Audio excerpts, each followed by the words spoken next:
नमस्कार दर्शक बंधु टाइम्स न्यूज इंडिया सचकी आवाज रे आपण मानक स्वागत। आसंत नजर पकेबा कटक सहारार एक खास खबर उपरे। City Muslim youth association Cuttack तरफ बालेश्वर पीड़िता सौम्यश्री को न्याय प्रदान दाबी।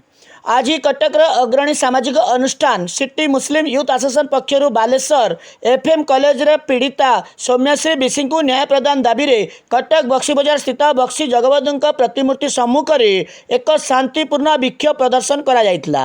आज शांतिपूर्ण विक्षोभ कार्यक्रम में सिटी मुस्लिम एसोसिएशन कटक असलम खान, अंबर रजा, एमडी मेराज, साकिब खान, जियाउर रहमान, राहिल अहमद, शहनावाज और अब्दुल अबरार प्रमुख जोगदे पीड़िता को न्याय प्रदान और मुख्यमंत्री का इस्तीफा दाबी करथिले। आत्महत्या करदेला आज तार आत्मार शब्द निमंते आम गोटे कैंडल मार्च करूँ और आज आम आशा करूँ से आज निश्चित भाव में स्वर्गर थो तार स्वाभिमान लड़ई नीति आम जो ढंग से आज आत्महत्या करदेला आम मानकर मध्य से नहीं किंतु से समस्त सीट देखी पड़ेगा स्वाभिमान लड़ई किए भी पछपुछा करेंगे ना निजर अंतिम श्वास जाए आमको आम स्वाभिमान लड़ई करार अच्छी आज आम तार आत्मार स्वर्गरी निमंते गोटे प्रार्थना करूँ आम आशा करूँ